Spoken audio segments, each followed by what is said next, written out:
Persaingan makin ketat masuknya Eliano dan Ole merubah sistem. Kosin diketahui langsung menyusun rencana terkait persiapan menghadapi round 3 yang dinilai sangat berat tantangannya. Yap, untuk melawan tim-tim yang di atas kertas lebih unggul, Kosin beserta staf pelatih ataupun PSSI memang harus menyiapkan tim terbaik untuk bisa meraih hasil maksimal. Dan sudah pasti penambahan pemain baru kayaknya memang sesuatu yang mutlak harus dilakukan. Karena jujur aja kalau masih mengandalkan skuad yang sekarang kok iya rasanya berat amat. Mungkin kalau starting 11-nya nggak ada masalah, tapi yang jadi masalah kan kalau pemain intinya ini kenapa gantinya itu loh yang kadang secara kualitas jomplang. Nah, kemarin Pak Arya Sinulinga mungkin udah nyepil 2 kriteria pemain yang berkasnya udah masuk di mana selain back. Satunya lagi adalah gelandang dan banyaknya berasumsi kalau gelandang yang dimaksud adalah Eliano Renders. Kemudian masih ada lagi satu penyerang yang kayaknya bakal ikutan merapat yakni Ole Romeni. Tentu saja apabila 2 pemain tadi masuk maka akan ada 2 pemain yang dikorbankan lantaran pastinya sistemnya akan berubah dan Kosin mengerti akan hal itu. Sesuatu yang pada akhirnya membuktikan kalau makin tinggi level lawan yang dihadapi sudah pasti ada persaingan di dalam internal tim itu sendiri. Menjelang minggu-minggu terakhir Agustus tentu saja publik masih dibuat was-was oleh persiapan timnas Indonesia jelang round 3 kualifikasi Piala Dunia 2026 zona Asia. Sebab sampai detik ini teka-teki perihal siapa pemain diaspora baru yang akan didatangkan PSSI belum juga terlihat. Meskipun begitu segala arah yang ada tampaknya mulai menemukan titik terang. Yap, sebelumnya Pak Arya Sinulinga menyebut kalau udah ada 2 nama yang berkasnya sedang diurus. Di mana beliau mengatakan kalau posisi 2 pemain tersebut adalah back dan gelandang. Khusus untuk gelandang banyak yang berasumsi kalau Eliano Renders adalah nama yang paling difavoritkan untuk gabung. Yang mana itu diperkuat oleh statement media Jepang Football Channel yang mengatakan kalau Indonesia akan jadi lawan yang berbahaya andai si Eliano ini masuk. Jika Lano Reginders bergabung dengan tim nasional Indonesia sebagai pemain naturalisasi. Ia berpotensi menjadi ancaman bagi tim nasional sepak bola Jepang di masa mendatang. Tulis Football Channel. Tentu saja selain kabar dari media Jepang ucapan Eliano saat diwawancara oleh Yusa Nugraha. Juga semakin menguatkan sinyal kalau pemain 23 tahun tersebut emang kayaknya bakal menjadi pemain baru buat timnas Indonesia.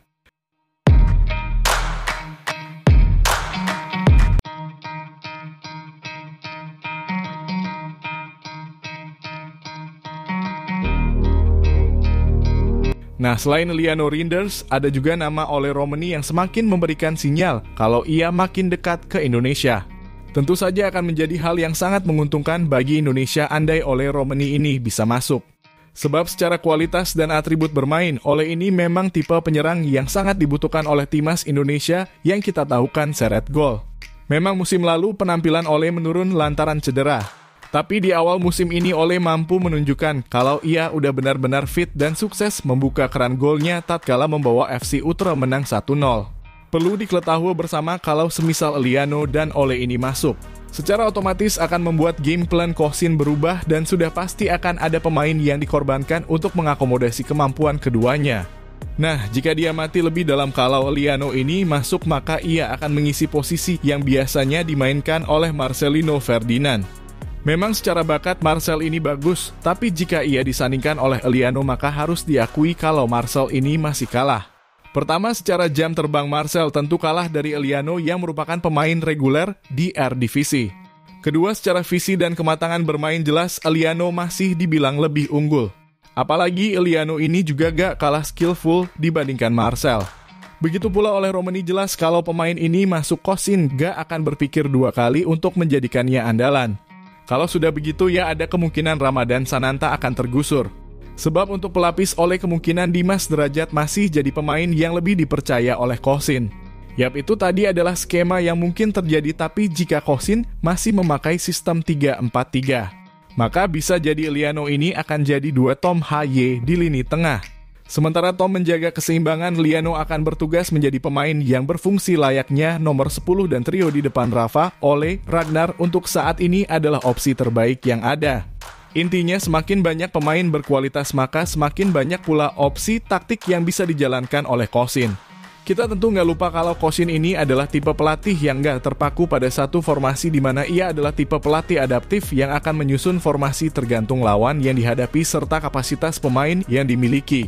Kalau skuadnya merata maka Kosin pun nggak akan ragu main menyerang.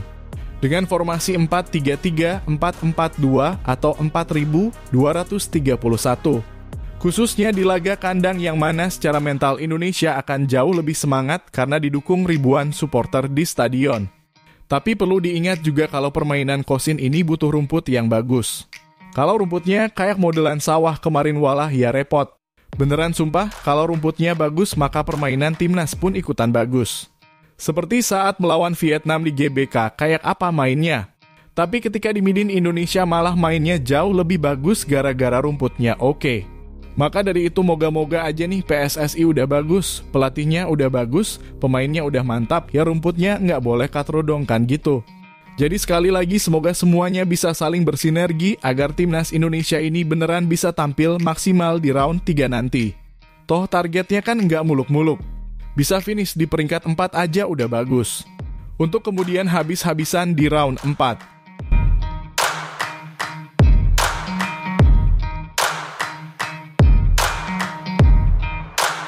Nah, setelah Sobat Top 11 mengetahui itu semua, bagaimana tanggapan Sobat Top 11 tentang Timnas Indonesia kita kali ini tersebut? Silakan tulis pendapatnya masing-masing di kolom komentar.